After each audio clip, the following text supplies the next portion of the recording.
नंदी और भृंगी शिव के गण भगवान शंकर से पूछ रहे हैं कि हमें क्या करना, हमारे लिए आज्ञा क्या है। ये शिव के गण भगवान शंकर से पूछ रहे हैं। भगवान शिव ने कहा तुम्हारा एक ही काम है। थोड़ी चोंगे जैसी आवाज आ रही है बाबू। भगवान शिव के गणों ने पूछा कि हमारे लिए आज्ञा क्या है, हम क्या कर सकते हैं, वो बताया जाए। तब भगवान शंकर ने कहा तुम्हारा एक ही काम है, तुम्हारे लिए केवल एक ही क्रम है कि मृत्यु लोक में चाहे जलचर हो, चाहे थलचर हो, चाहे वायुचर हो, चाहे मृत्यु लोक में रहने वाला छोटे से छोटा जीव क्यों ना हो, उसके भीतर क्या चल रहा है और वो क्यों रो रहा है, उसके रोने का कारण क्या है, उसको क्या दुख है, ये आप मुझ तक पहुंचा दें।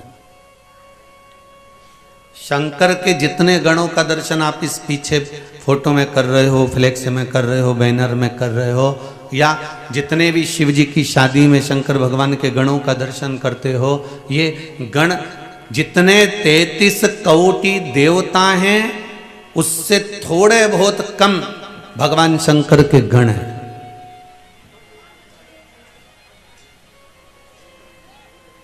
भगवान शिव के गण भी कोटि कोटि है और कोटि कोटि वो गण भगवान शंकर के वो गण कोटि कोटि। ये सब पर चाहे वो पशु हो, पक्षी हो, जलचर हो, थलचर हो, वायुचर हो, जितने भी जीव जहाँ विराजमान होते हैं उन जीवों के रोने की दशा क्यों रो रहे हैं, क्या कारण है, उनको तकलीफ क्या है, उनको दुख क्या है, उसका कारण ये जो गण है ये जान जाते हैं और जानकर देव अधिदेव महादेव से जाकर देव अधिदेव महादेव से जाकर बोल देते, भगवान शिव से जाकर कह देते।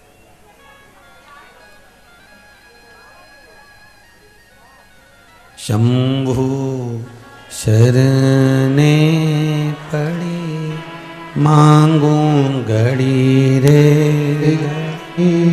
दुख काटो दया करी दिल डालो।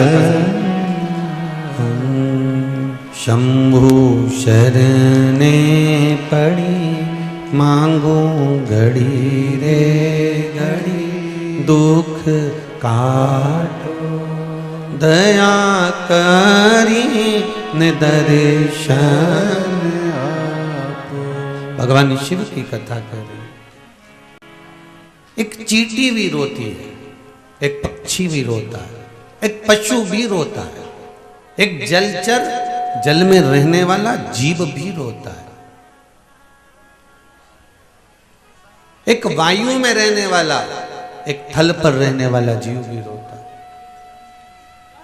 अब आप में से कितने लोग हैं कि चींटी को रोते हुए देखा हो और उसकी हृदय की गति आपने जानी हो कि ये क्यों रो रही है।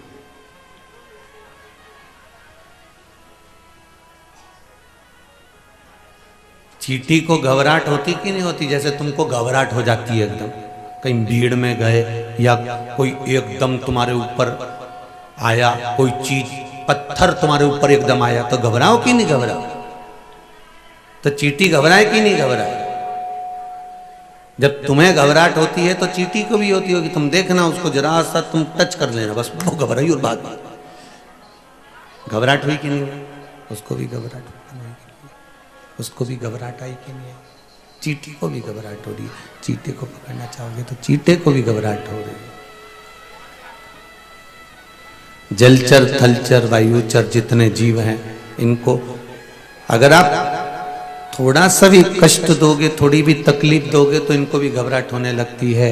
और अगर इन जीव को अगर आप मारने का प्रयास करोगे तो ये भी रोते हैं, इनको भी तकलीफ उत्पन्न हो जाती है, इनको भी कष्ट होता है।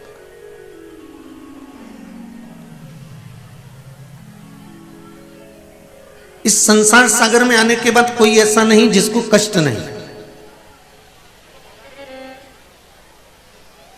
एक व्यक्ति सोचे कि भैया साधु सन्यासी सबसे ज्यादा सुखी हैं, तो साधुओं से पूछा जाए तो कहेंगे गृहस्थी सबसे ज्यादा सुखी है। गृहस्थी से कहा जाए कि तुम कैसे सुखी, तो क्या हमसे ज्यादा तो पैसे वाला सुखी है। पैसे वाले से कहा जाए तुम सुखी हो, तो क्या हमसे ज्यादा तो भैया वो बड़ी बड़ी पार्टी लोग सबसे ज्यादा सुखी है।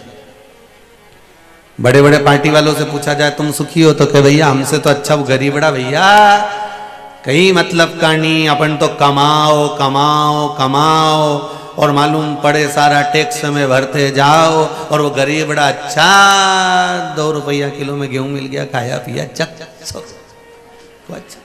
कहा मतलब का?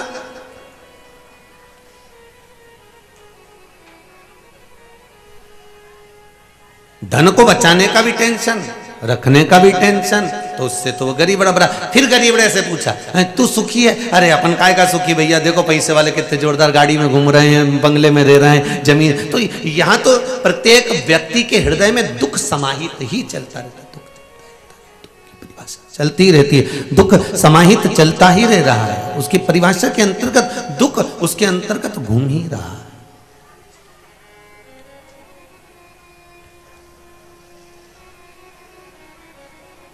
महाराज,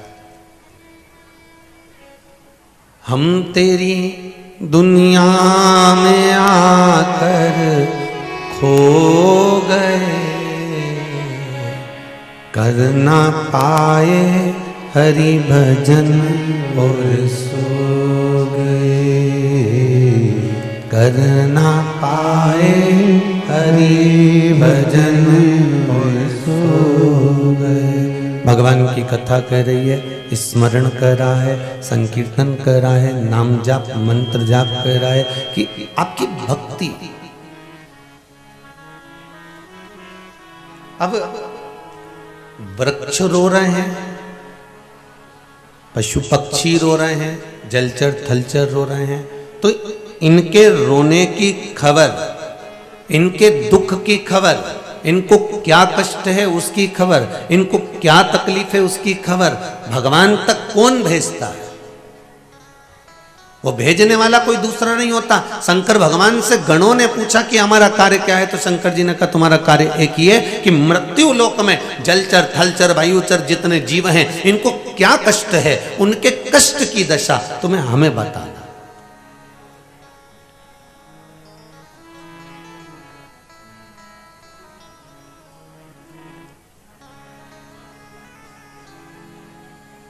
एक बार भृगु ऋषि तीनों देवताओं की परीक्षा करने के लिए चले, ब्रह्मा विष्णु और महेश की।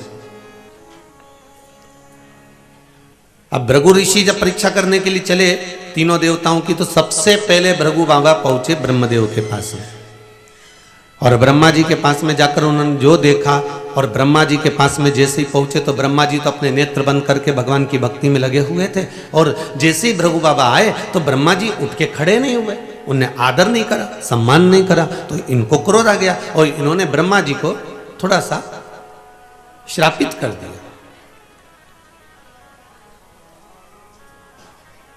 अब ये पहुंचे भगवान शंकर के यहां, शिव जी के यहां जैसे पहुंचे तो भगवान शंकर के गण नंदी दरवाजे पर खड़े थे, इनको अंदर प्रवेश नहीं दिया। अब जब ये अंदर प्रवेश नहीं करे, अंदर की ओर जाने नहीं दिया, भृगु बाबा ने कहा हमें महादेव से मिलना है, देवाधिदेव महादेव से हमें बात करना है, शंकर से हमें मिलना है, पर इनको अंदर जाने ही नहीं देते, इनको प्रवेश ही नहीं देते। जब प्रवेश नहीं दिया तो भृगु बाबा को क्रोध आ गया, और भृगु ऋषि ने कहा नंदी तूने मुझे रोका है दरवाजे पर, तूने मुझे रोका है दरवाजे पर, मैं तुझे श्रापित करता हूं कि तू दरवाजे पर ही रहेगा।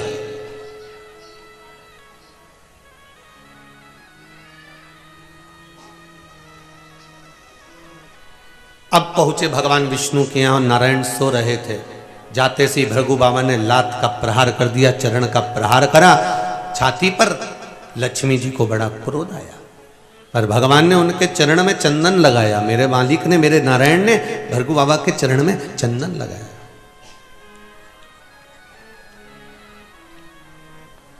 भृगु ऋषि के चरणारविंद में चंदन, तो माता लक्ष्मी ने पूछा प्रभु चोट तुम्हें लगी है तो तुम्हारी छाती पर चंदन लगाना चाहिए, तो आप भृगु ऋषि के चरण पे चंदन लगा रहे हो। भगवान कहने लगे भृगु बाबा के चरण बड़े कोमल कोमल हैं, मेरा शरीर पे मारा चल गया पर इनके चरण में चोट नहीं लगना चाहिए, इसलिए इनके चरण में मैं चंदन लगा रहा हूं, इनके चरणों में मैं चंदन लगा रहा हूं। अब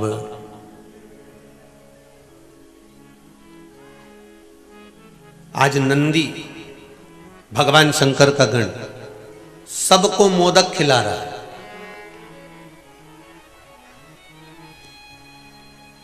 अगर आपको कोई श्राप दे दे, आपको कोई गाली दे दे, आपको कोई अपशब्द कह दे, तो आप में से कितने लोग हैं जो दुनिया के लोगों को लड्डू खिलाएंगे, मिठाई खिलाएंगे? नहीं साहब, तुम्हें तो रसगुल्ला खाना ही पड़ेगा, आज मेरे रिश्तेदार ने मेरे को गाली दी है। नहीं साहब, तुम्हें तो खाना ही पड़ेगा।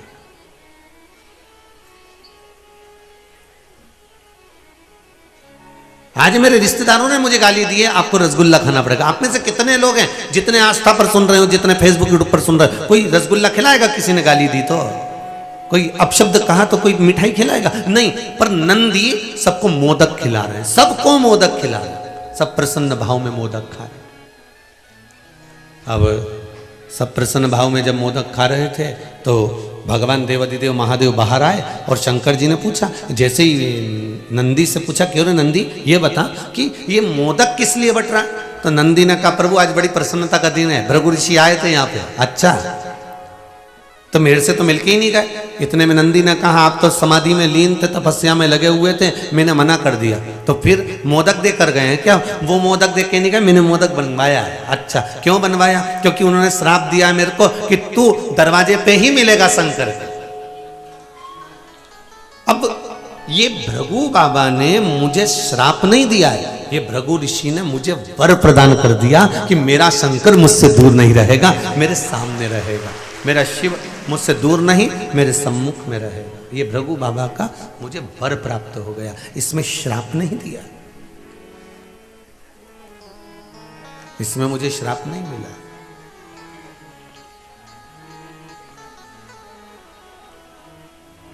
मुझे वर प्रताप, मुझे वर प्राप्त किया है, मुझे वर प्रदान किया है कि आप शिव के सम्मुख में रहो, भगवान शंकर के साथ। और फिर निवेदन है, अगर आप शंकर के दरवाजे जा रहे हो, शिव की उपासना में जा रहे हो, शिव के द्वार जा रहे हो, शंकर के भजन में जा रहे हो, 12 ज्योतिर्लिंग के दर्शन करने के लिए जा रहे हो, शिव मंदिर में जा रहे हो, तो भगवान से कहना कि बड़ी कृपा है आपकी जो आप मुझे यहाँ भेज रहे हो, बड़ी कृपा।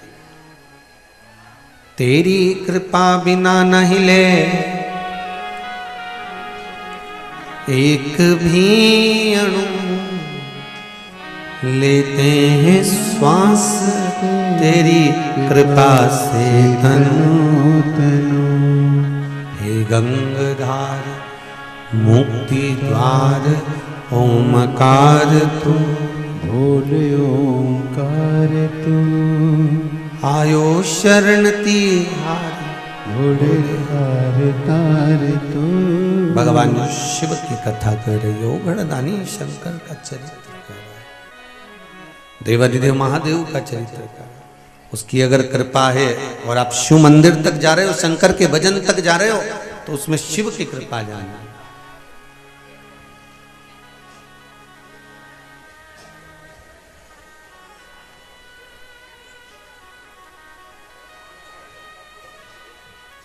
महाराज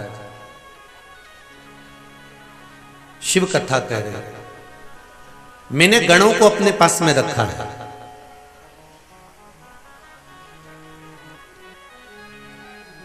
ये गण जो मेरे पास में रह रहे हैं, इनको मैंने एक काम दिया है, आपके मन की दशा को मुझ तक पहुंचाना। आपके मन में क्या चल रहा है, आपके भीतर क्या चल रहा है, आपकी मन की दशा क्या है, आप क्यों दुखी हो,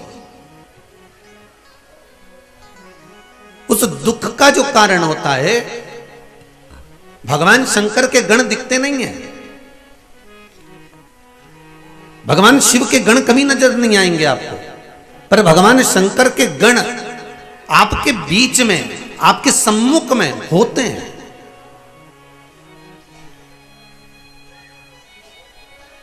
और जब वो गण सम्मुख में होते हैं, नजर आते हैं हमको, शिव के गण जब सामने होते हैं वो नजर नहीं आएंगे हमको, हमें दिखेंगे भी नहीं, हमारे सामने भी नहीं आएंगे। ना भृंगी आएगा, ना श्रृंगी आएगा, ना नंदीश्वर आएंगे, पर हमारे भीतर अगर कोई बात है और हमने उसमें शिव का स्मरण कर लिया है, हमने शंकर का अनुमोदन कर लिया है, हमने शिव को याद कर लिया है, तो ये पक्का है कि वो गण हमें ले जाकर शिव तक मिला देते हैं, हमारे शंकर से हमारे बातों को कह देते हैं। वो गण हमारे मन की बात शिव तक पहुंचा देते हैं। आपको एक बात कही थी कि कई लोगों ने कहा कि गुरुजी कहते हैं कि शिव मंदिर की चौखट पर जाकर प्रणाम करो। कई लोगों को वर्णन भी कई बार आप लोगों से कहा भी कि जब जीवन में अगर तकलीफ है, कष्ट है, बहुत ज्यादा दुख चल रहा हो और आपने पशुपति व्रत भी कर लिया, उपाय भी करे, और अगर आपको फल नहीं मिला है तो समझना कि कोई विपदा बहुत भारी है, थोड़ा समय लग रहा है। बहुत मोटी फाइल होती है ना, तो उसको थोड़ा गायब करने में समय भी लगता है। देवाधिदेव महादेव, तुम्हारे कष्ट बहुत हैं तो किसी कारण से हो सकते हैं, उस कष्ट को कम करने में बाबा को थोड़ा समय लग सकता है। तो अगर ज्यादा तकलीफ है, बहुत कष्ट है, बहुत तकलीफें आ ही रही हैं, जा ही नहीं रही, तो प्रयास करो ना, एक दीप बेलपत्री के पेड़ के नीचे लगाना और एक दीप पीपल के पेड़ के नीचे लगाना और एक दीप आंवले के वृक्ष के नीचे लगाना। ये 3 जगह पर दिए लगाना प्रारंभ कर दीजिए।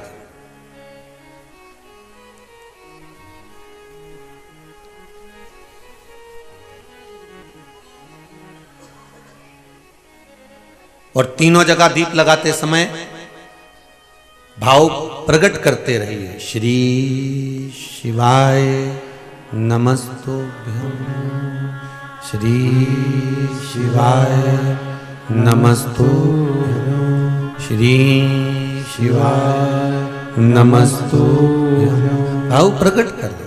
वहां जब दीप लगाओ तो अपने मन की कामना कर कर बेलपत्री के वृक्ष के, और शुरुआत कहां से करना है? बेलपत्री के वृक्ष से शुरुआत करना।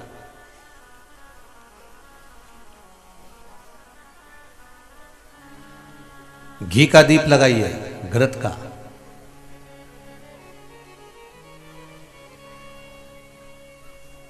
और घी का दीप लगाकर बेलपत्री के वृक्ष की छांव में बैठकर, बेलपत्री के वृक्ष की छाया। अच्छा, कई लोग को उपाय जब बताया जाता है तो इतने इतने समझदार लोग हैं कि जो गमले में बेलपत्री का पेड़ है ना, उसमें उपाय करते हैं।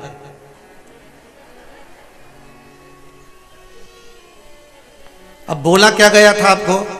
जितने भी उपाय बोले गए तो उसमें क्या बोला गया कि बेलपत्री के वृक्ष के नीचे करना। अब इनने काय में करा? गमले में। अब तुमने गमले में करा तो गमले में पेड़ इतना बड़ा, पौधा इतना बड़ा, उसकी छाया अपने ऊपर आ रही है क्या? उसकी छाया हमारे ऊपर पड़े तब तो वो वृक्ष कुछ फल प्रदान करे। अब तुम धूप में बैठे हो और धूप में बैठे हो और धूप में अगर कोई छाता तुम्हारे पास में होगा तो तुम उसकी छाया में रहोगे। अब उसी तरह जैसे छाते की छाया में चलोगे तो पानी नहीं लगेगा, धूप नहीं लगेगी, कभी हवा भी चल गई, छाता साइड में कर लिया, हवा भी नहीं लगेगी। उसी तरह कई उपाय लोग करते जरूर हैं। उनसे कहा कि आपको बेलपत्री के पेड़ के नीचे ये चढ़ाना है या बेलपत्री के वृक्ष के नीचे ये करना है, तो उन्होंने सोचा अपन तो एक काम करो, 50 रुपए का बेलपत्री का पौधा अपने घर पे ही ले चलो, वहीं गमले में लगा लेंगे, वहीं पूजन करते रहेंगे और वहीं पे सारे उपाय करते रहेंगे। अब महाराज चिल्ला चिल्ला के कह रहा सियोर वाला की बेलपत्री के पेड़ के नीचे करो, तो पेड़ के नीचे का मतलब है कि वृक्ष की छांव हमारे ऊपर होना चाहिए। आशीर्वाद का मतलब जानते हो ना सभी लोग, कि किसी को प्रणाम करो तो उसके हस्त कमल की छाया, जिसको तुमने प्रणाम करा है, जिसको तुमने नमन करा है, उसके हस्त कमल की छाया आपके ऊपर पड़ना चाहिए।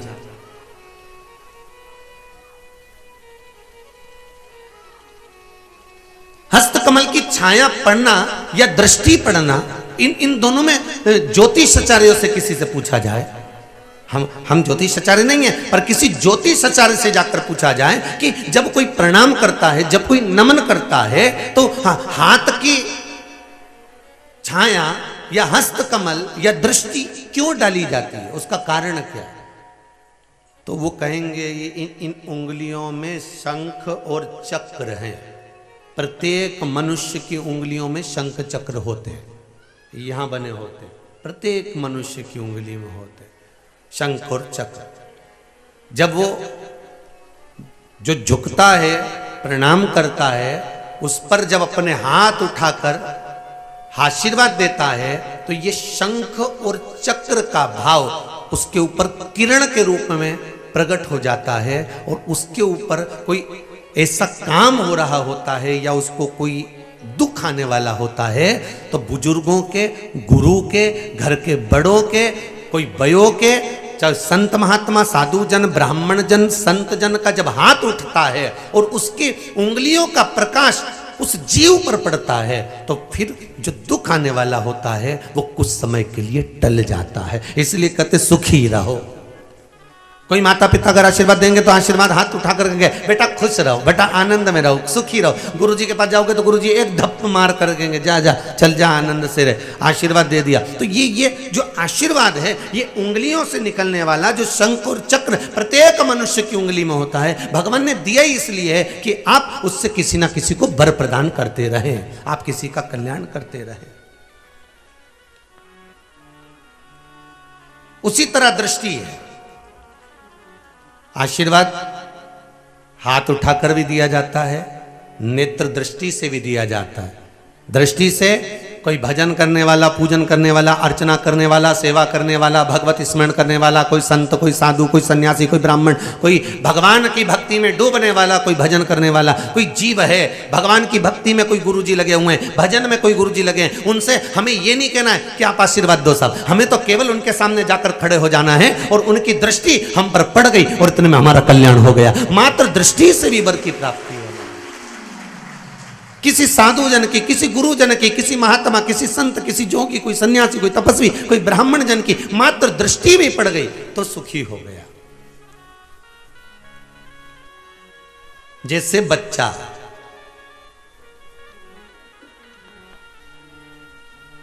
घर पे बीमार रहता है, जैसे ही हॉस्पिटल की सीट, और बच्चे ही नहीं, कई कई लोगों की आदत ऐसी है, कई कई बूढ़े लोगों की भी आदत ऐसी है, घर पे इनका पेट दुखे न कमर दुखे, और जैसे ही हॉस्पिटल में ले गए, आधे से ज्यादा बीमारी, बुखार तो खत्म ही, डॉक्टर के क्यों बुखार कहाँ आ रही है, ये तो नाप लिया मैंने, ल जीवान ऊंची करना उन्हें धर दिया हुआ, और जो देखा तो कि बुखार तो है ही नहीं, तो सांस लो तो कि फेफड़ा उन भी सब दिखे। तो फिर मेरे को समझ में नहीं आया, मैं घर में रही हूँ तुम्हारी हापड़ी चले न, घर में रही हूँ तुम्हारे रात के बुखार।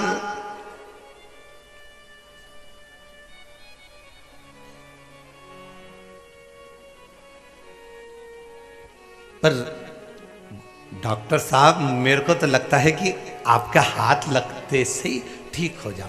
अब डॉक्टर को कौन बताए कि ये डॉक्टर के पास जाके क्यों ठीक हो, क्योंकि पहले के बच्चे जो पैदा होते थे वो दादी और नानी के घर में पैदा होते थे, तो इनका जो नानी के घर पैदा होता था उसका प्रेम नानी से ज़्यादा होता था, जो दादी के घर पैदा होता था वो दादी के प्रेम ज़्यादा होता था, जो बच्चे हॉस्पिटल में पैदा होते हैं इनका डॉक्टर सिस्टर से प्रेम ज़्यादा होता है। तो जब तक ये साल भर में, 6 महीने में, 3 महीने में एक आध बार हॉस्पिटल नहीं जाए, मौसी से नहीं मिल के आए और मामा से नहीं मिल के आए नहीं, तब तक इनका भले ये बस 500 रुपये इनके लगे और ये ठीक हुआ, क्योंकि ये मौसी और मामा को याद करे कि इनके घर में तो जाना पड़ेगा क्योंकि यहाँ पैदा हुआ हूं।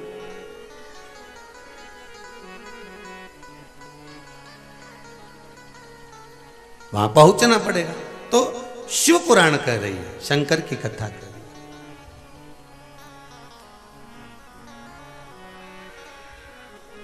है। दुख आया रहे महाराज,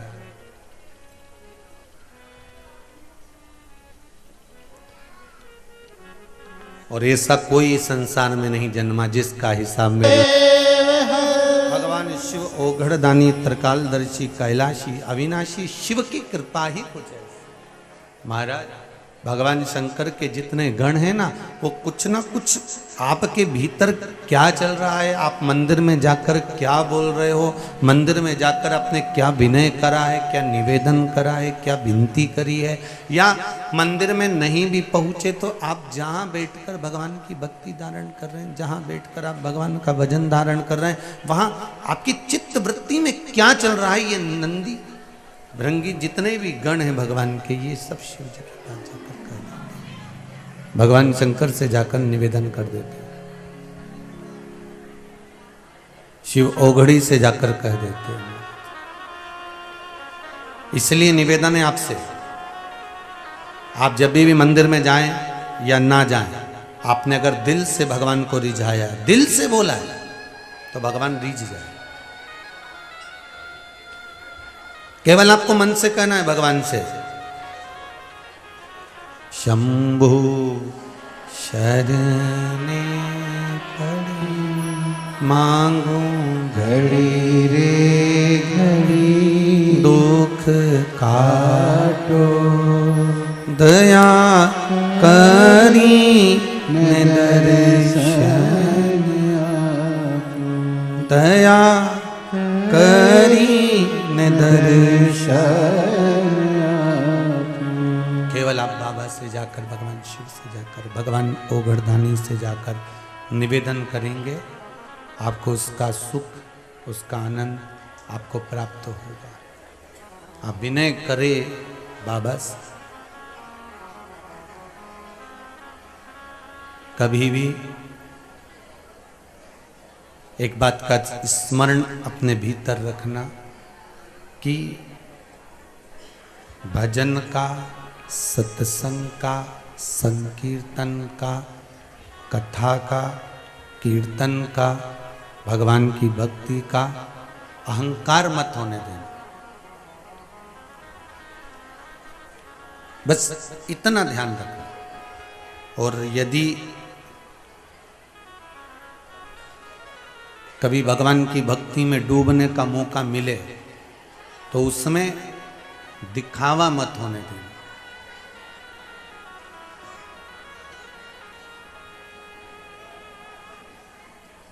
दिखावे की जरूरत नहीं है। जैसा आप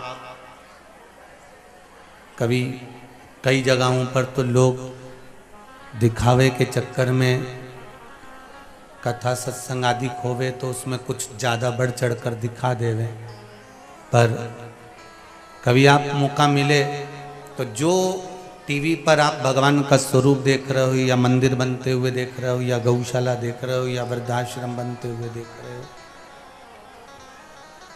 जैसा आपको टीवी पर दिख रहा है वैसा कि वैसे ही कभी आप इधर इंदौर जाएं या भोपाल जाएं तो चितावली या हेमा रुकते हुए जाएं, देखते हुए जाएं सीहोर के पास में कि जो दिखा टीवी पर वैसा है कि नहीं। भक्ति, भजन में, भक्ति में, भगवान के स्मरण में दिखावा नहीं होना चाहिए। उसमें दिखावे की जरूरत नहीं पड़ती। आप तो केवल जितना आप बोल रहे हैं, जितना आप स्मरण कर रहे हैं, शिव कथा कर रही है, शंकर जी का अनुमोदन कर रहा है, शिव तत्व कर रहा है। 3 जगह पे वृक्ष का स्मरण, दीप का स्मरण करें। पहला कहां लगाना है? जम के बोलिए जरा, बेल पत्र के वृक्ष के नीचे, ठीक है। दूसरा पीपल के वृक्ष के नीचे, और तीसरा आंवले के वृक्ष के नीचे। ये 3 जगह पर कहते हैं ब्रह्मा, विष्णु और महेश, इन तीनों को दीप लगाने के बराबर फल प्राप्त हो जाता है। या ब्रह्माणी, लक्ष्मी और पार्वती, इन तीनों को दीप लगाने के बराबर फल प्राप्त हो जाता है। ये 3 जगह पर लगाया गया दीप 3 जगह पर प्रकट करा गया, दीप का फल प्राप्त हो जाता है। साउंड आज ठीक नहीं है बाबू, इसको सेट करिए जरा।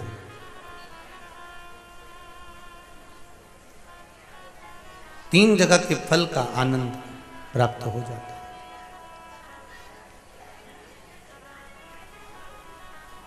शिव महापुराण की कथा कर रही है, भगवान शंकर का पावन चरित्र वर्णन कर रहा है।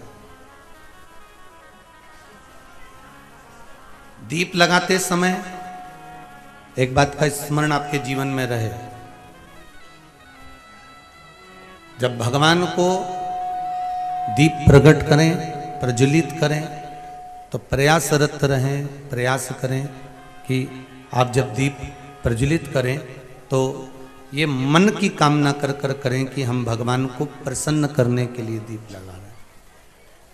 हम संसार की प्रसन्नता के लिए दीप नहीं लगा रहे हैं, हम भगवान की प्रसन्नता के लिए दीप लगा रहे हैं। हम भगवान को प्रसन्न करने के लिए दीप लगा रहे हैं, हम भगवान के आनंद के लिए दीप लगा रहे हैं। महाराज, किसी भी भूमि पर, किसी भी जगह पर अब जो निवेदन करते हैं, क्यों कहा जाता है हमारे हिंदू धर्म में, हमारे शास्त्रों में क्यों कहते हैं कि भैया एक काम करो कि तीर्थ जाइए, तीर्थ में जाकर निवेदन करिए, तीर्थ में जाकर कहिए, तीर्थ में जाकर विनती करिए, गंगा का स्नान करिए, यमुना का स्नान करिए, सरयू का स्नान करिए, मंदिर जाइए, 12 ज्योतिर्लिंग का दर्शन करने जाइए, तीर्थ जाइए, देवालय जाइए। क्यों कहते हैं? क्यों हमारे पुराणों में कहा गया, हमारे शास्त्रों में कहा गया कि यहाँ से जो आप अपने घर में पुण्य करते हैं उससे ज़्यादा पुण्य, जैसे आपने 1 रुपया दान करा, पुण्य करा, सत्कर्म करा, तीर्थ में जाकर आपने वही 1 रुपया करा तो वो 1000 गुना हो गया, और किसी गंगा नदी के तट पर, यमुना, सरयू आदि नदियों के तट पर जाकर हमने कोई पुण्य करा तो वो और लाख गुना हो गया। इसका महत्व क्या है? क्यों कहा जाता है? कारण क्या हो जाता है कि उसका महत्व बढ़ जाता है, उसका फल बढ़ जाता है, उसका सुख बढ़ जाता है। क्या कारण? महाराज, भगवान के जो गण हैं ये पूरे ब्रह्मांड में भ्रमण करते रहते हैं। भगवान के गण पूरे ब्रह्मांड में भ्रमण करते रहते हैं, पर जो तीर्थ वाली जगह होती है, जहाँ पर देवालय हो, पीपल का वृक्ष हो, आंवले का वृक्ष हो, बेलपत्री का वृक्ष हो, नदियाँ हो, तालाब हो, सरोवर हो, पुण्य क्षेत्र हो, पुण्यमय क्षेत्र, उस जगह पर ये गण सदा मौजूद रहते हैं। इनको जाना नहीं रहता, ये वहां से सूचना दूसरे गण को देते हैं और दूसरा गण जाकर भगवान तक वो सूचना पहुंचा देते हैं। भगवान तक वो सूचना पहुंच जाती। जैसे एक सुंदर कथा, महाबलेश्वर महादेव, महाराष्ट्र। आप लोगों में से कई लोग गए भी होंगे, और जितने लोग महाराष्ट्र के श्रवण कर रहे होंगे तो वो तो कई बार घूम कर आए होंगे। महाबलेश्वर, लोग उसको हिल स्टेशन भी मानते हैं, पर हिल स्टेशन से ज्यादा महाबलेश्वर में शंकर जी की मूलता है। एक ब्राह्मण कन्या थी जिसका नाम था सोमनी।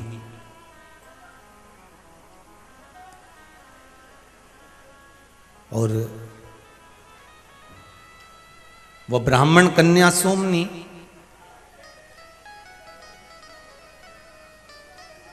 जिसका विवाह एक ब्राह्मण पुत्र से किया गया, दोनों का मंगल विवाह हो गया, दोनों आनंदमय जीवन जीने लगे। समय आया, ब्राह्मण कन्या का विवाह जिस ब्राह्मण से हुआ था, जब ब्राह्मण के विवाह के केवल 12 वर्ष ही निकले थे और वो ब्राह्मण मर गया।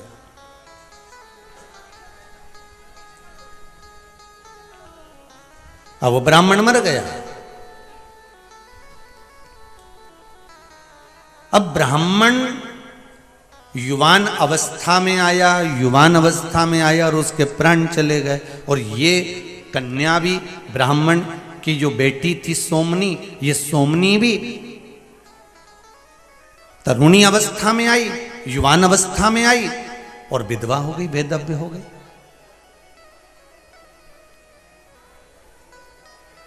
अब सोमनी जब बेधव्य हो गई और युवान अवस्था थी इसकी, कुछ जिस ब्राह्मण घर में ये ब्याही थी, जिस ब्राह्मण के साथ में ब्याही थी, ब्राह्मण तो मर गया पर घर परिवार में देवर जेठ नातेदार रिश्तेदार कुटुंब कबीले वाले सभी थे। और ये ब्राह्मण सोमनी, ब्राह्मण की पत्नी जब युवान अवस्था में थी, तरुणी अवस्था में थी, तब इसका पति मर गया। और पति के जाने के बाद ये अपनी कहीं सहेली के साथ में जलाशय से जल लेने जाती है। महाराज जब जलाशय से जल लेने के लिए गई और जलाशय से जल जब लेकर आती है तो सखियों का साथ मिल जाता है, सखियों का संग मिल जाता है। और सखियों का संग मिलता है तो इसकी दृष्टि, सोच, विचार, बुद्धि, चित्त व्यभिचारी हो जाता है।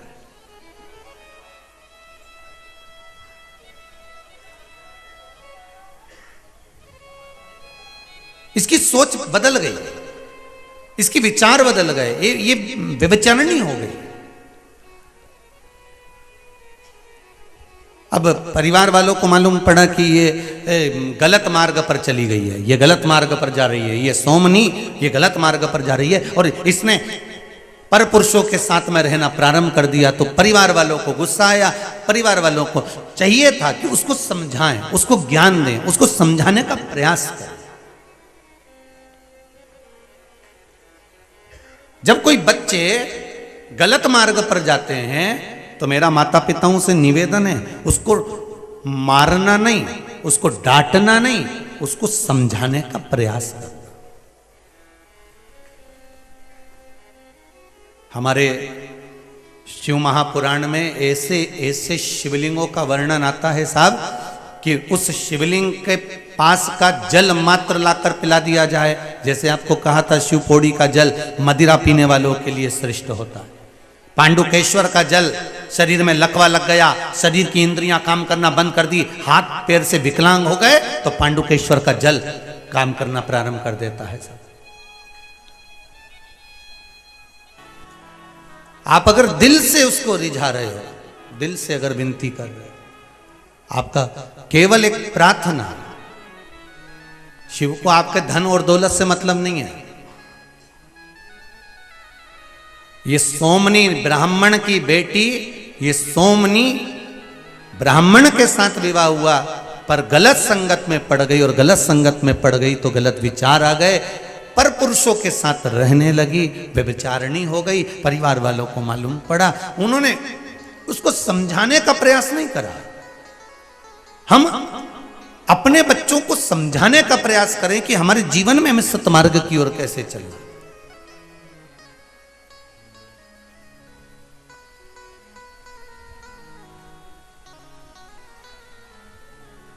अभी 2 साल से पहले जब कोरोना महामारी चली, इसके पहले मंदिर में केवल पंडित जी घंटी बजाते थे, आरती उतारते थे और भगवान का पट बंद कर देते थे। पर ये 2 वर्ष जो कोरोना महामारी के निकले हैं और लोगों ने शिव महापुराण की कथा को श्रवण करना प्रारंभ करा, तो अब केवल मंदिर में अकेले पंडित जी नहीं रहते, आरती करने वाले भी साथ में रहते हैं, पूजन करने वाले भी साथ में रहते हैं। क्यों? क्योंकि हमने खुद भगवान को हवा बना दिया था कि लोग मंदिर तक जाते ही नहीं थे। लोगों को हमने डरा दिया था कि लोग मंदिर तक नहीं पहुंचते थे। अब शंकर से लोगों का इतना प्रेम हो गया, भगवान से इतना प्रेम जागृत हो गया कि लोग मंदिर की सीढ़ी छोड़ते नहीं है। एक बार पशुपति व्रत पूरा हो जाता है, दूसरी बार फिर चलने के वापिस चालू हो जाता है। एक काम पूरा हुआ, दूसरे काम में फिर पहुंच गया। एक पत्र में किसी ने, बहन जी ने लिखा है कि हम तो हर 3 महीने में बाबा के दर्शन करने आ जाते हैं। क्योंकि बाबा 3 महीने में हमारा काम पूरा कर देता।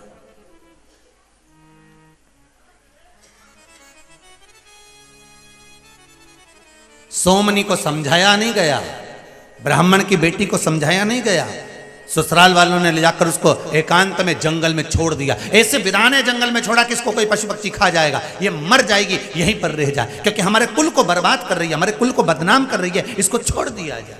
अगर कोई नशे में डूबा हुआ है, कोई बेकार कर्म में डूबा हुआ है, तो क्या हम उसको छोड़ देंगे?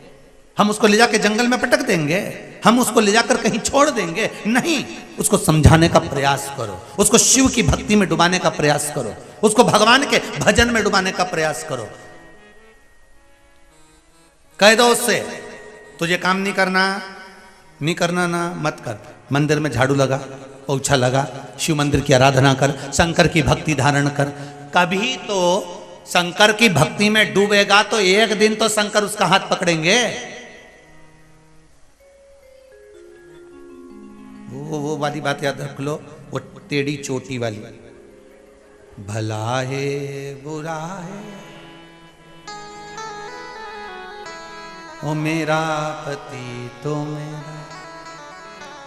बस मेरा देव अधिदेव महादेव भी यही कहता है, भला है बुरा है जैसा भी है मेरा भगत ही तो है। बस शिव जानता है, आप गलत हो ये शंकर को मालूम है, आप अच्छे हो ये शंकर को मालूम है। आप गलत काम कर रहे हो तो उसको माना, समझाओ, डांटना है थोड़ा बहुत डांट लो, पर ये नहीं कि उसको ले जाकर हम कहीं पटक ही आए, उसको ले जाकर हमने छोड़ दिया तो घर से निकल जा, हमारा संबंध खत्म हो गया, अब नहीं आना, ना मैं तुझे देखूंगी ना तुम मुझे देखना, और मेरे संबंध खत्म हो जाए। नहीं नहीं नहीं नहीं महाराज, जिस धागे की गांठ हाथ से खुल सकती है उसको खोलो, कैंची से मत काटो।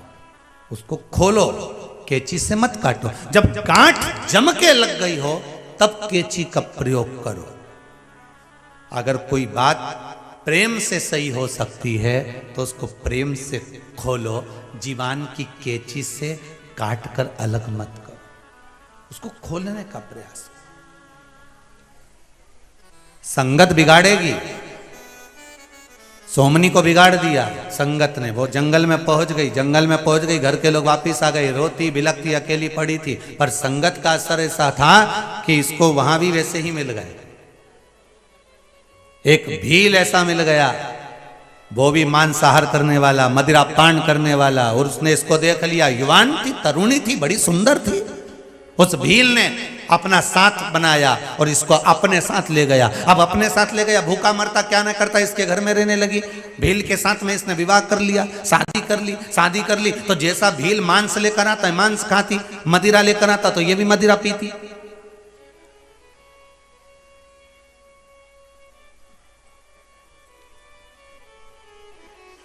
गलत कर्म में लीन रह रही है, गलत कर्म में।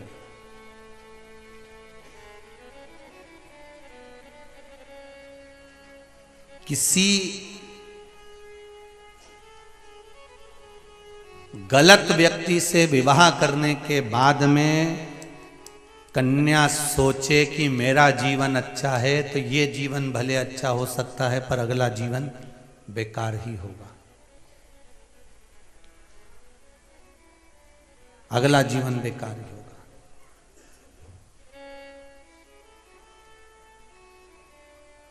महाराज,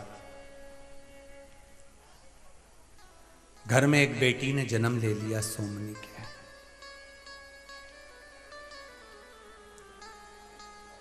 सोमनी नशे में इतनी धुत रहती,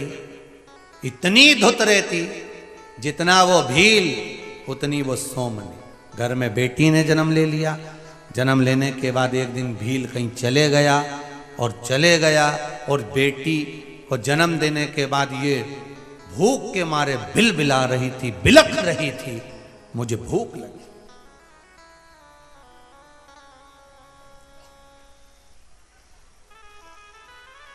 भूख लगी है, नशे में धुत, रात्रि के समय में प्रकाश नहीं, सोमनी ने विचार करा कि अब मेरे को भूख लग रही, मैं जाऊं कहां। तो उसने सोचा बाहर पशु बंध रहे हैं, वहीं चली जाती हूं, एक आध पशु को मार के लाती हूं। जहां पर पशु बंध रहे थे वहीं पर राजपति ने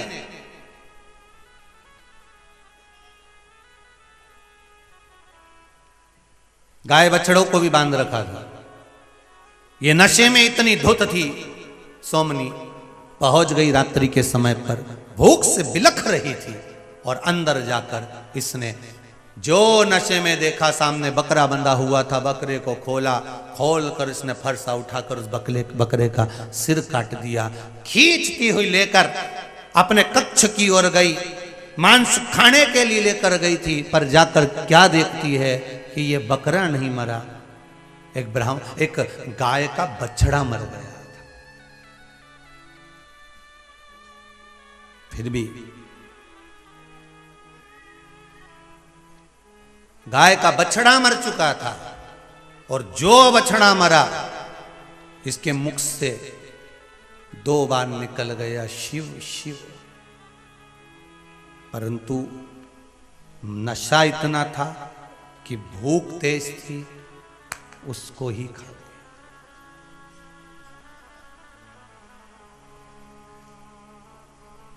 संगति देखिए कितनी विचित्र है।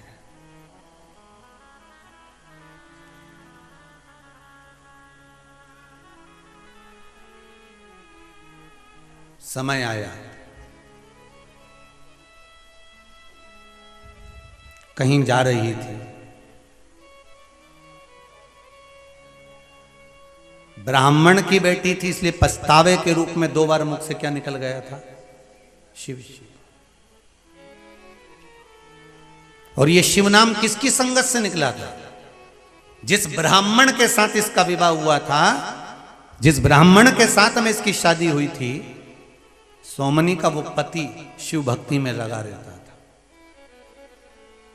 पर इसका चित्त शिव भक्ति में नहीं लगा था। पर मुख से 2 बार शिव निकल गया इसके। एक दिन जाते जाते रास्ते से मार्ग से जा रही थी और कहीं खड्डे में नशे के कारण गिर गई, प्राण छूट गए। प्राण छूटे और अगला जन्म इसका चंडाल के घर में हो गया।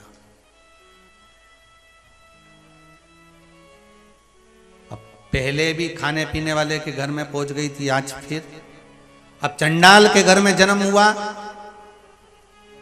जन्म से ही आंखें नहीं थी, अंधी थी, शरीर में कोढ़ हो गया था।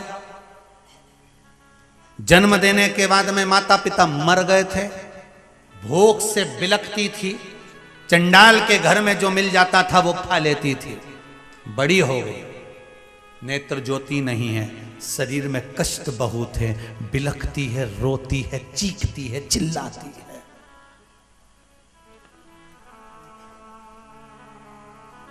रो रही है। कई लोगों की आदत रहती है, वो भगवान से कहते हैं हमने कौन सा पाप करा प्रभु जो हमको भुगतना पड़ रहा है, हमने कौन सा पाप करा प्रभु जो हमको ये कष्ट दे दिया, हमने कौन सा पाप करा प्रभु हमको ये रोग मिल गया, हमने कौन सा पाप करा प्रभु जो हमको ये बीमारी हो गई। उसका कारण हमारा पूर्व का जन्म है। हम क्या कर कर रहे हैं ये किसको मालूम है।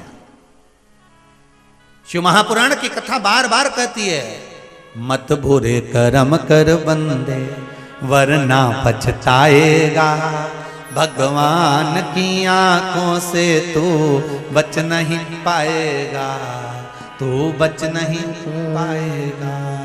अरे ओ अज्ञानी मत करना दान। क्यों ऐसा कर्म करते हो?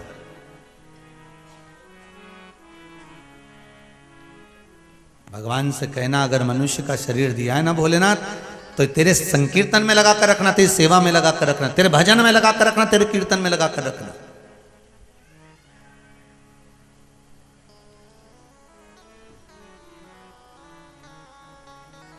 मुझे तेरी सेवा चाहिए, उसके सिवाय कुछ।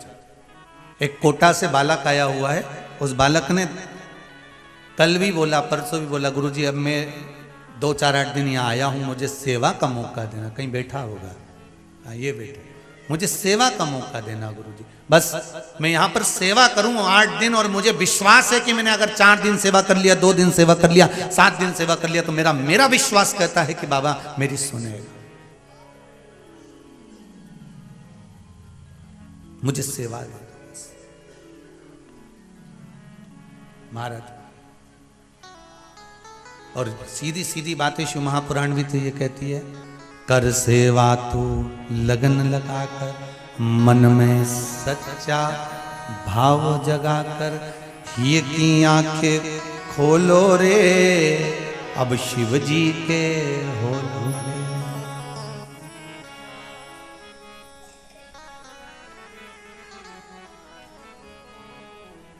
रोम रोम रस घोलो रे, अब शंकर के हो। बस अब इस चित्त को, शंकर तन है, शंकर मन है, शंकर ही जीवन है। रोम रोम रस घोलो रे, अब शंकर के हो। श्री शिवाय नमस्तुभ्यं बोलो रे, अब शंकर के बोलो रे। अब चित्त मन, सोमनी ने जन्म जरूर ले लिया, पूर्व में करा था, गलत भक्षण कर लिया था, गलत संग कर लिया था, गलत के साथ रह ली थी, मदरा पान मांसाहार सब कुछ गलत करा, जन्म चंडाल के घर में हो गया, गलत जगह पर आई, आंख तक नहीं दी, भगवान ने कौड़ी शरीर बना दिया, खाने के लिए बिलखती थी, किसी को मालूम पड़ा, इसको कहीं सूचना मिल गई कि पास में महाबल शंकर का एक मंदिर है, वहां कोई शिवलिंग है, उस शिवलिंग के पास में मेला लगने वाला है। इसने सोचा मेले में जाऊंगी, कुछ खाने का मिल जाएगा, किसी के हाथ का छुड़ाकर ही खा लूंगी, कुछ मिल जाएगा। आंख से अंधी, शरीर में कौड़, शरीर बेकार, धीरे धीरे चलती चलती चलती चलती गोकर्ण क्षेत्र में पहुंच गई, जहां पर महाबलेश्वर भगवान शंकर का मंदिर था। शिवालय मंदिर में केवल मंदिर नहीं बना था, केवल शिवलिंग था उस जगह पर, केवल शिवलिंग।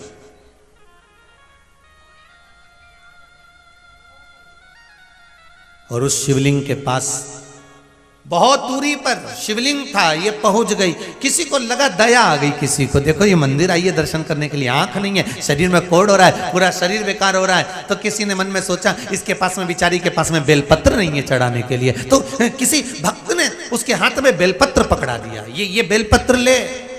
अब इसको नहीं मालूम कि किसी ने क्या पकड़ाया, इसको तो पत्ता लगा, अब आंख से अंधी थी, उसने जो हाथ में लिया तो इसको पत्ते सा नजर आया, इसको लगा खाने का सामान तो दिया नहीं, इसने सूंगा तो क्या कोई पत्ती पकड़ा के चले गया, मेरे को तो भूख लगी और अपार भूख लग रही, कुछ खाने को मिल जाए, अब इसको पत्ती दी तो इसने पत्ती को फेंक दिया। अब वो बेलपत्री फेंकी, हवा चली, फिर पत्ती पत्थर से टकरा कर रुक गई, फिर थोड़ी देर बाद हवा चली, पत्ती फिर उड़ी, फिर टकरा कर गिर गई। 4 दिन निकल गए, इसको भूखी प्यासी कौड़ी अवस्था में, अंध अवस्था में पड़ी। 4 दिन की धूप में पत्ती, जम के बोलिए, सूख गई, सूखी।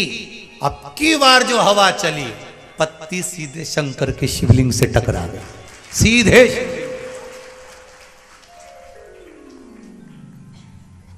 महाबल शिवलिंग से जैसी पत्ती टकराई, शंकर से जाकर लगी, ये चली, भूख से बिलबिला रही थी, 4 दिन से किसी ने अन्न नहीं दिया था,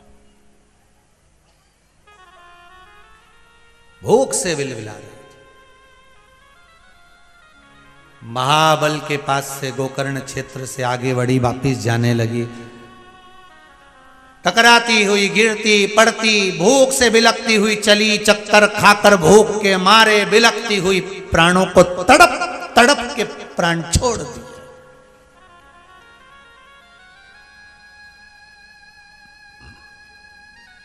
सोमनी तड़प तड़प के प्राणों को छोड़ दी, प्राणों को छोड़ा। अभी आपको कथा में कहा था, आपकी हर पल में जो मन में चल रहा है इसकी खबर शंकर को भगवान शंकर के गण दे देते हैं। आपके मन में क्या चल रहा है। हम कई बार कथा में कहते हैं कि सती मैया शिवजी के साथ अगस्त ऋषि के यहाँ, कुम्भज ऋषि के यहाँ कथा सुनने के लिए गई, और अगस्त बाबा के यहाँ कथा सुनने के लिए जब पहुंचती हैं तो अगस्त बाबा के यहाँ कथा सुनते सुनते सती मैया के मन में आ गया, मेरी शादी हुई और मेरे पति मुझे यहाँ कथा सुनाने लेकर आ गए, इससे तो जलकर भस्म हो जाऊं तो अच्छा। तो सती मैया ने सोच लिया था कि मैं जलकर भस्म होंगी, सती मैया को जलकर भस्म होना पड़ा। शंकर भगवान ने सोचा राम जी का दर्शन हो जाए, तो राम जी का दर्शन हो गया। शिव कथा आप चाहे आस्था चैनल पर सुने, आप चाहे मोबाइल पर सुने, आप चाहे फेसबुक पर सुने, आप चाहे यूट्यूब पर सुने, शिव कथा जहां बैठकर सुन रहे हो, आपके मन में जो कामना आ रही है शंकर के गण वो कामना आपकी पूरी जरूर करते हैं, यह पक्का। शिव के गण वो कामना पूरी जरूर करेगा। आप दिल से रिझाएं, हम क्या करें हैं उसका हमको अंदाजा नहीं है साहब। कई लोग कहते हैं गुरुजी हमने उपाय करा मान लो, और अगर नी हुआ तो उनसे निवेदन है तुम्हारे मुख पर आ गया नी हुआ तो मतलब समझ लो वो होने वाला नहीं है। आप तो कोई उपाय कर रहे हो, पशुपति व्रत कर रहे हो, भगवान को अगर एक बेलपत्र भी चढ़ा रहे हो, भगवान का अगर पंचाक्षर मंत्र का जाप कर रहे हो, या श्री शिवाय नमस्तुभ्यम बोल रहे हो, या शिव शिव बोल रहे हो, काशी काशी बोल रहे हो, शंकर का एक नाम आपके मुख से अगर निकल रहा है तो यह विश्वास मानकर चलना कि उस मुख से जो नाम निकला है वो कभी ना कभी काम आएगा। ये सोमनी की कथा कह रही है कि 2 बार मुख से क्या कहा था, वो गाय का बछड़ा जब कटा था तो शिव शिव का।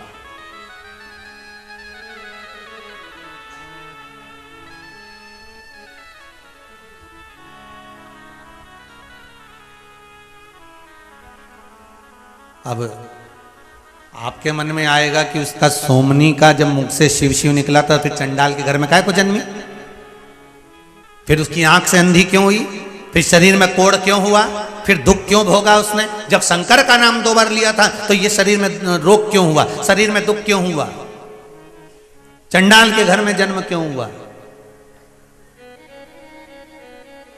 और चंडाल के घर में जन्म लेने के बाद इतना दुख झेलने के बाद जब प्राणों को त्यागा, जैसे ही उसके प्राण छूटे इतने में भगवान शंकर के गण सामने आकर खड़े हो गए। नंदी भृंगी ने उसको लिया और नंदी भृंगी उसको लेकर सीधे शंकर के धाम में, सीधे शिवलोक में शंकर के धाम में पहुंच गए। कैलाश पर शंकर भगवान ने पूछा किसको लाए हो, नंदी भृंगी कहते हैं आपके भगत को लेकर आए।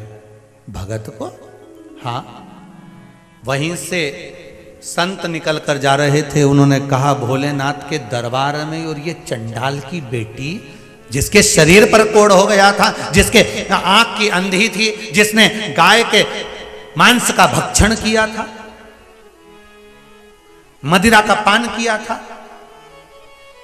ये और ये यहां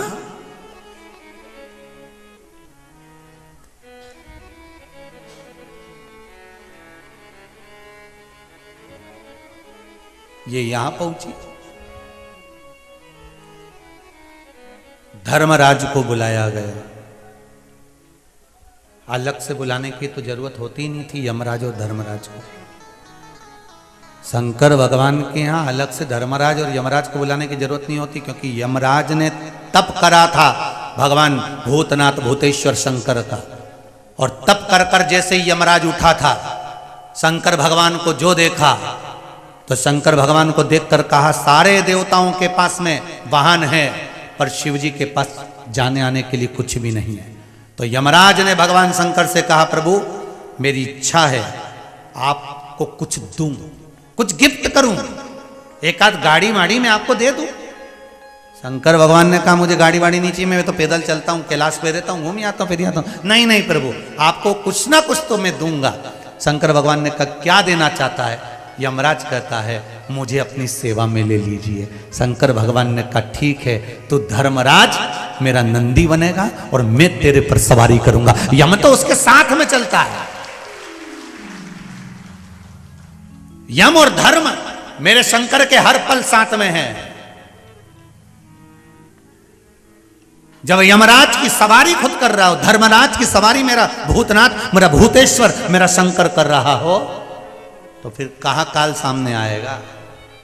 अकाल मृत्यु वो मरे जो काम करे चंडाल का, काल उसका क्या बिगाड़े जो भक्त हो महाकाल का।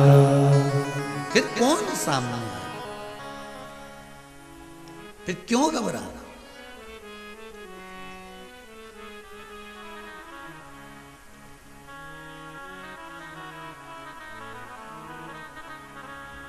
महाराज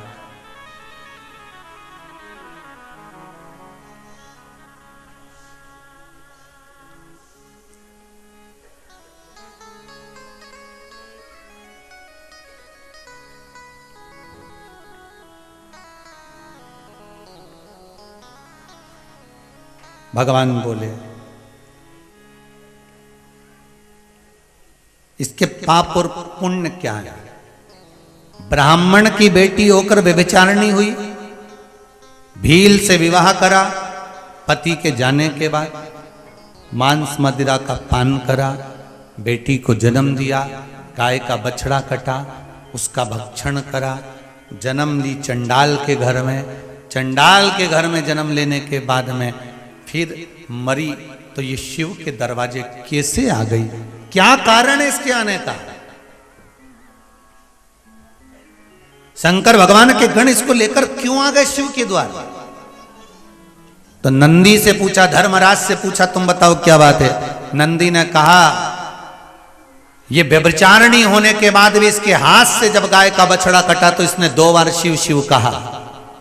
उसका फल इसको ये मिला कि ये चंडाल के घर में जन्म लेने के बाद कर्म का भोग तो भोगना पड़ता है, इसलिए अंधी भी बनी, कोढ़ भी हुआ, पर 2 बार शिव का नाम लिया था, उसका फल ये मिला कि ये गोकर्ण क्षेत्र पहुंच गई। और महाबलेश्वर शिवलिंग के पास पहुंचने के बाद इसके हाथ में जो बेलपत्री आई इसने फेंक दी, इसके हाथ से वो बेलपत्र टच होकर गई और 4 दिन बाद शंकर को जाकर चढ़ गई। शंकर को जो बेलपत्र इसके हाथ की चढ़ी उसका फल ये मिला कि इसको वैकुंठ धाम के पास ये सुंदर कैलाश धाम में 2 बार मात्र मुख से शिव शिव बोलने से हाथ की बेलपत्र शिव पर चढ़ गई थी। कितनी बार बोली थी? 2 बार शिव शिव बोला तो हाथ की बेलपत्र शंकर तक पहुंच गई थी। और वो शंकर तक बेलपत्र पहुंची तो ये खुद भी शंकर तक पहुंच गई थी। अब जरा विचार करिएगा, आप अपने मन पर लेकर चलिएगा कि आपके मुख से शंकर का नाम निकलता है, आप श्री शिवाय नमस्तुभ्यं बोलते हो, शिव महापुराण को श्रवण करते हो, भले तुम्हारा मोबाइल में डाटा खत्म हो जाता है, 3 घंटे कथा सुनते सुनते मानते हैं। और कई घर के लोग कहते भी होंगे कि महाराज बैलेंस डलवाएगा, तो उनसे जो बोले ना कि महाराज बैलेंस डलवाएगा तो उसको कह देना महाराज का खाक बैलेंस डलवाएगा। महाराज में काई की दम जो बैलेंस डलवा दे, बैलेंस तो देव अधिदेव महादेव डलवाएगा। और एक बार ऐसा बैलेंस डल गया ना, होता है बैलेंस में भी अलग अलग बैलेंस आता है। 10 दिन का डलता है, 4 दिन का डलता है, 10 दिन का, 15 दिन का, 1 महीने का, फिर 3 महीने का भी डले है ना। हाँ, 3 महीने का। फिर मुझे तो लगता है कुबेरेश्वर धाम में 3 महीने वाला बैलेंस चलता है। मुझे ऐसा लगता है इन पत्रों से, मुझे ऐसा लगता है पत्रों से कि 3 महीने वाला बैलेंस। और वो एक पत्र मिला वो राजस्थान का, उससे लगा 24 घंटे का बैलेंस था। 25 को आई 26 को हुआ, तो बैलेंस कहीं ना कहीं नजर आ रहा है। ऐसा लगता है कि वो दीदी बोली ना, जैसे हर 3 महीने में आ जाता तो ये बैटरी चार्ज करने आते हैं, बैलेंस ये बस सिम लगाई तो चार्ज।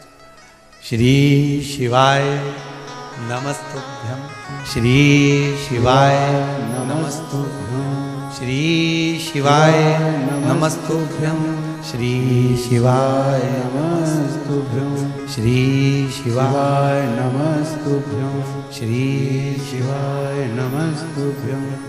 भगवान शिव की कथा कर रही है। ये केवल इसने पाप कर्म करा था इसलिए चंडाल के घर में जन्म ले ली। शरीर में कष्ट भी आया क्योंकि पूर्व के कर्म का भोग तो मनुष्य को भोगना पड़ता है, पर भोगते भोगते जो भगवान का भजन कर ले, कष्ट भोगते भोगते जो शंकर का अनुमोदन कर ले, कष्ट भोगते भोगते जो भगवत स्मरण की ओर डूब जाए, कष्ट भोगते भोगते जो शिव तत्व की ओर चले जाए, तो वो शंकर की ओर अग्रण्य हो जाता है। निवेदन है जितना बन सके शंकर का भजन करो, जितना बन सके शिव की स्तुति करो। दुख है, शरीर है मनुष्य का, तो दुख तो आना ही।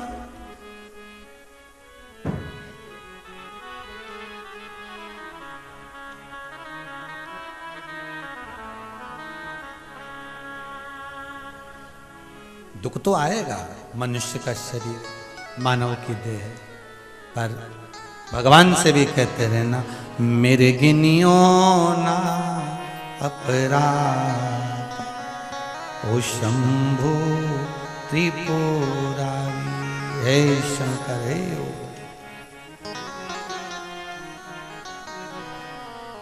मेरे ओ घरना तेरी कृपा चाहिए, तेरी दया चाहिए। दुख आएगा पर उस दुख में भगवान की भक्ति का संचार भी, उस दुख में भगवान की भक्ति का संचार।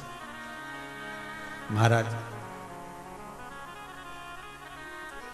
दरबार तेरा बाबा जन, भगवान शिव की कथा कर रही है। सौमनी कर्म का भोग भोगने के लिए चंडाल के घर में जन्म ली, पर अंत में पहुंची शिव के धाम, क्योंकि 2 बार मुख से शिव शिव निकल गया था।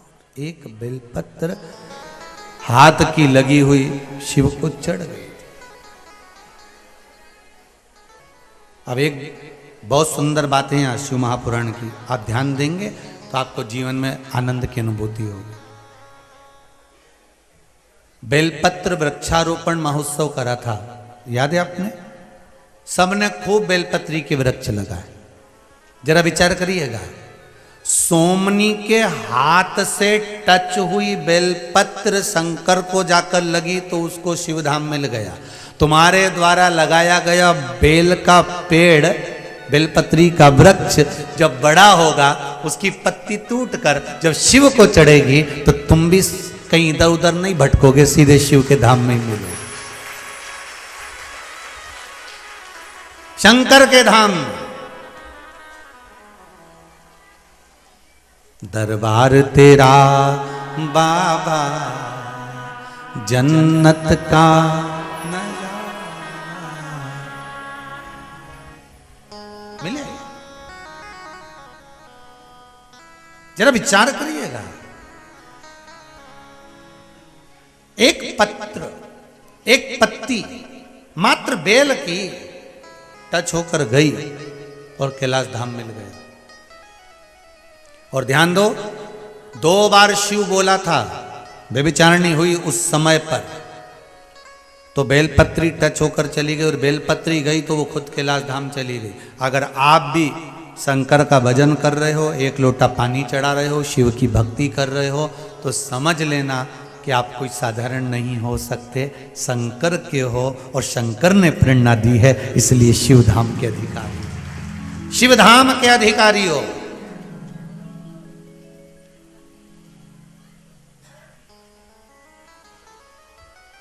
और डरना नहीं है, आप सबसे कह सकते हो हम सब इकट्ठे शंकर जी के पट्टे। अब डरना नहीं है हमको।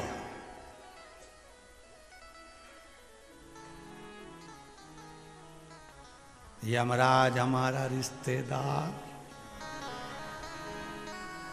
यमराज को रिश्तेदार कहना, रिश्तेदार को यमराज मत बोल देना, नहीं तो आफत खड़ी हो जाए। यमराज हमारा रिश्तेदार, धर्मराज हमारा रिश्तेदार, गणेश जी हमारे रिश्तेदार, क्योंकि जो शंकर जी से जो जुड़ गया वो शंकर के परिवार वाला हो गया। जो शिव से जुड़ा है वो शिव का परिवार वाला है। तो अपने को अब डरना नहीं है, रिद्धि सिद्धि अपने घर की बहू। अब अपने को डरना नहीं है, शिव आराधना करना है।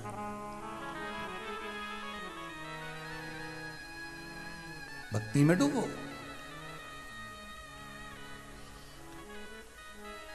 महाराज महाबल शिवलिंग पर मात्र बेलपत्र का स्पर्श हुआ।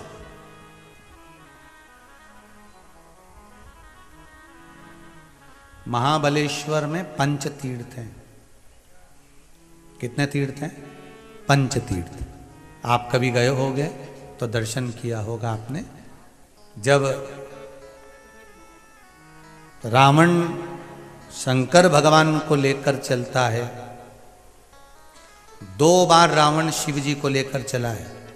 एक बार रावण जब शिव जी को लेकर चला तो बाबा बैद्यनाथ जी का ज्योतिर्लिंग का स्मरण रहा।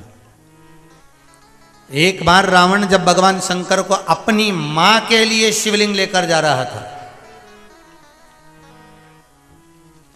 एक बार स्वयं के लिए लेकर जा रहा था, तभी भी शिवलिंग नहीं गया। दूसरी बार अपनी माता के लिए लेकर जा रहा था और माता के लिए शिवलिंग लेकर जा रहा था कि मां तो ये पार्थिव शिवलिंग का निर्माण करती है, तो ये मट्टी का शिवलिंग बनाती है और पार्थिव शिवलिंग का निर्माण क्यों करती है? तो माता कैक्सी कहती है कि मैं शिवलिंग का निर्माण इसलिए करती हूं क्योंकि शिवलिंग का निर्माण करने से मुझे शंकर का धाम मिलेगा। तो इतने में तुरंत लंकाधिपति रावण को क्रोध आ गया और लंकाधिपति रावण ने कहा, मां तू इतनी सी बात कह रही है कि पार्थिव शिवलिंग का निर्माण करूंगी तो मुझे शंकर का धाम मिलेगा, मैं शंकर के धाम को उठाकर तेरे पास लेकर आता हूं।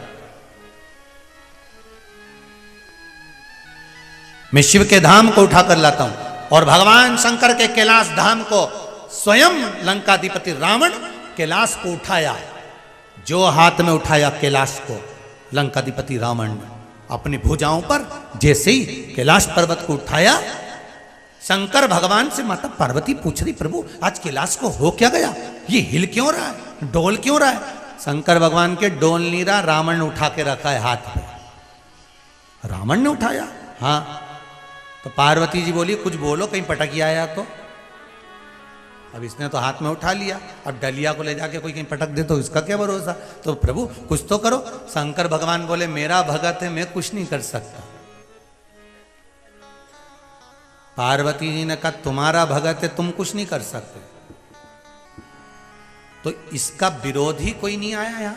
शंकर भगवान बोले, तू चिंता मत कर, ज्यादा हिलाएगा ना तो नंदी बैठा है पास में, मैं कुछ नहीं बोलूंगा, नंदी सब कर देगा, तू चिंता तो मत कर। और जो लंकाधिपति रावण ने उठाकर घुटने के बल से उठने लगा कैलाश पर्वत को लेकर, इतने में तो नंदी हिल गया। जैसे ही नंदी हिला तो नंदी ने पार्वती जी से पूछा, मां आज जरूर कोई बात है, ये पर्वत कैसा झूले जैसा हिल रहा है? पार्वती जी बोली, झूले जैसा हिल नहीं रहा, कोई सावन का महीना थोड़ी ना कि झूला झूल रहा है। तो वो भगवान शंकर का भक्त है ना रावण, लंका अधिपति, वो कैलाश को लेके जा रही है लंका में। हो नंदी ने कहा, इतनी सामर्थ्यता इस रावण की? पार्वती जी बोली, शंकर का भगत है। इतने में नंदी बोला, हम भी शंकर के गण हैं। अभी रुके, ये भगत है कि हम गण हैं, रुक जा। जो नंदी चारों पांव से खड़ा हुआ और खड़ा होकर जो नंदी ने बल लगाया, अपनी मुंडी को घुमाते हुए, सींग को घुमाता घुमाता जो बल लगाया, तो रावण तुरंत घबराया और घुटना नीचे टिक गया और हाथ पर्वत में फंस गया। हाथ पर्वत में फंसा। अब वो हाथ निकल नहीं रहा, रावण खींच रहा है, निकले नहीं। जो हाथ खींचा फिर नहीं निकला, फिर हाथ खींचा फिर नहीं निकला, फंसा हुआ। रावण ने जम के आवाज लगाई, हर हर महा हर हर महादेव। शंकर भगवान नेत्र खोले, जैसे ही खोले तो पार्वती जी बोली, पहले नहीं बोले तो अभी भी नहीं बोलोगे, बैठे रहो। पहले क्यों नहीं बोले? जब उसने पर्वत उठाया था, अपने भक्त को समझा सकते थे ना। शंकर जी बोले मेरा भगत है, बहुत शिव बहुत भोले हैं। अच्छा, शंकर इतने भोले हैं कि शंकर को कपट करना आता ही नहीं है। शंकर के मंदिर में ना तो पट होता है ना कपट होता है, बस भक्तों की खटर पटर होती है। भक्तों की थोड़ी बहुत खटर पटर होती रहती है। मैं पानी चढ़ाऊंगी, मैं बेलपत्र चढ़ाऊंगी, मैंने तभी श्रृंगार करा था, मैं अभी रख के गई थी, मैंने झाड़ू लगाई थी, मैंने पोछा लगा, ये थोड़ा थोड़ा चलता रहता। पर शिव के पास में ना पट है ना कपट है। शंकर कपट से रहित है। शिव कपटी नहीं, शंकर कपट से दूर। शंकर को कपट करना नहीं आता। वृंदा के सातित्व को डिगाना था तो भगवान विष्णु गए, थोड़ा सा कपट करा। शंकर के शिवलिंग को प्रकट करना था, ब्रह्मा जी ने थोड़ा सा कपट कर दिया। गुरु की पत्नी को छला, इंद्र ने कपट करा। सारे देवता थोड़ा थोड़ा कपट कर सकते हैं, पर शंकर कभी कपट नहीं करे। आज तक कोई शिव के कपट की कोई बात बता दो कि शिव जी ने कपट करा, बल्कि सबने मिलकर शंकर के साथ कपट करा। बताओ, शंकर जी की स्तुति करी, शंकर जी से कहा सोने की लंका दे दो, सोने की लंका दे दी। एक आया तो क्या कहते, तुम्हारा कड़ा दे दो सोने का, जिस पे हाथ रखूं वही भस्म ले जा दादा, उसको दे दिया। अब उसको क्या मालूम था कि मेरे पीछे पड़ जाएगा। भोला तो भोला ही।